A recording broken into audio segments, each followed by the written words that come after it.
Friends வணக்கம்.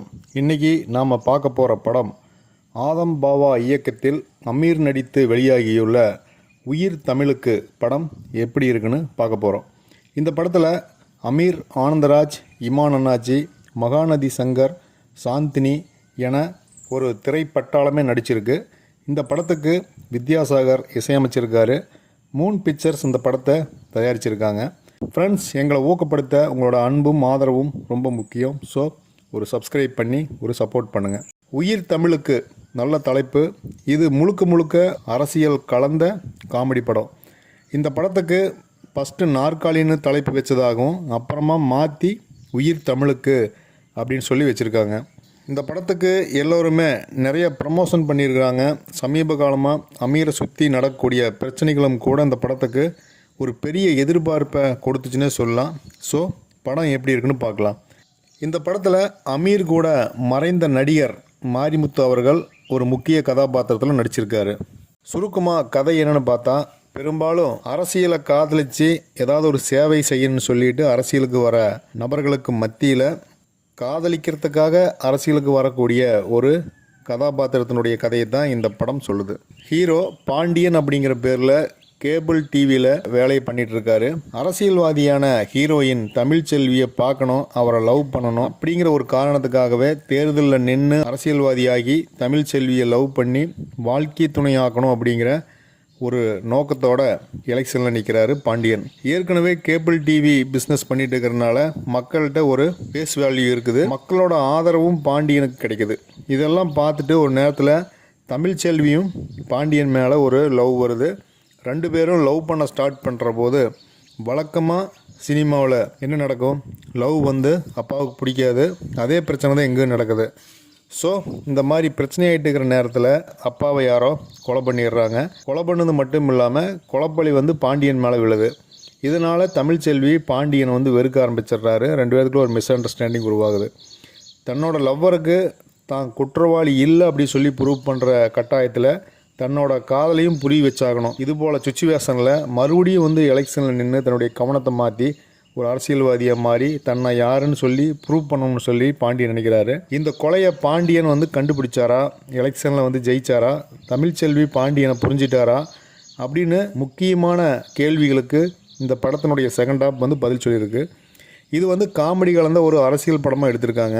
Comedy படம்னா கண்ணை மூடிட்டு டயலாக் கேட்கும்போது சிரிப்பு வரணும். இந்த படத்தில் கொஞ்சம் ட்ரை பண்ணிக்கிறாங்க. நடிப்பின் மூலமாக, நல்ல ஒரு கதாபாத்திரத்தின் மூலமாக எல்லாத்தையும் சிரிக்க வச்சுருக்குறாங்க.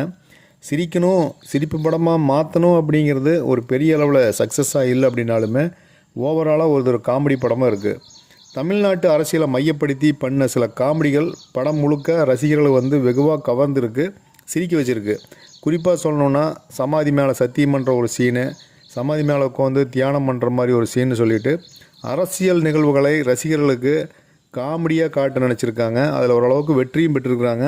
தியேட்டரில் மக்களும் சிரித்தாங்க. அதே மாதிரி அமீரனுடைய கடந்த கால படைப்புகளில் லவ் ஆக்ஷன்னு சொல்லிட்டு அசால்ட்டாக கையாண்ட அமீருக்கு இந்த படம் எந்த மாதிரி இருந்துச்சு அப்படிங்கிறது தான் நாம் இந்த கதையில் நாம் தெரிஞ்சுக்க போகிறோம். ஒரு வித்தியாசமான கெட்டப் நம்ம அமீர்னாவே ஒரு மாதிரி மைண்டில் நம்மளுக்கு வந்துடும். ஆனால் இந்த படத்தில் தன்னை ஒரு முழுமையான புது மனிதனாக மாற்றிட்டு ரசிகர்களுக்கு ஒரு புதிய விருந்தை கொடுத்துருக்கிறதுக்கு அவர் நிறையா போராடுகிறாரு. அதில் ஓரளவுக்கு வெற்றியும் பெற்றிருக்கிறாரு.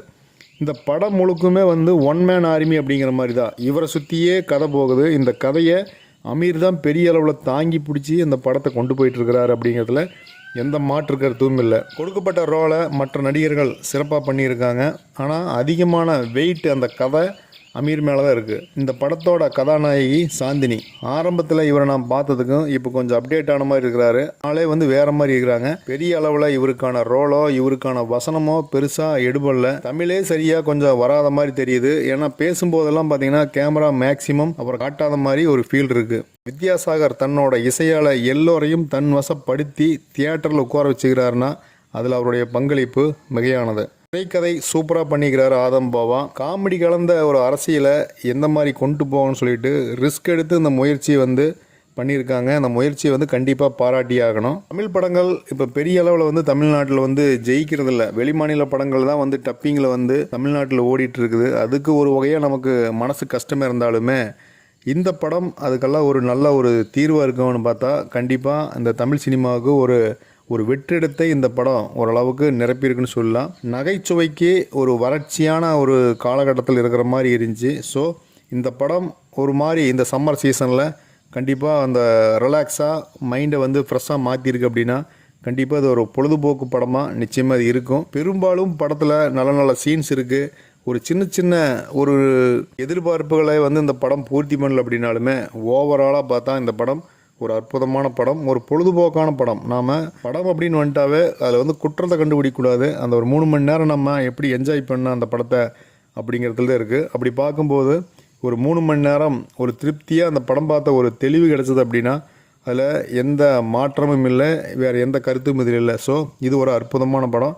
ஸோ குடும்பத்தோடு போய் பாருங்கள், ஹாப்பியாக லைஃப் என்ஜாய் பண்ணுங்கள். படம் பார்த்துட்டு படத்தை நீங்கள் என்ன மாதிரி ஃபீல் பண்ணீங்க, படம் உங்களுக்கு பிடிச்சிருந்துச்சான்னு கண்டிப்பாக கமெண்ட் பண்ணுங்கள். தேங்க்யூ.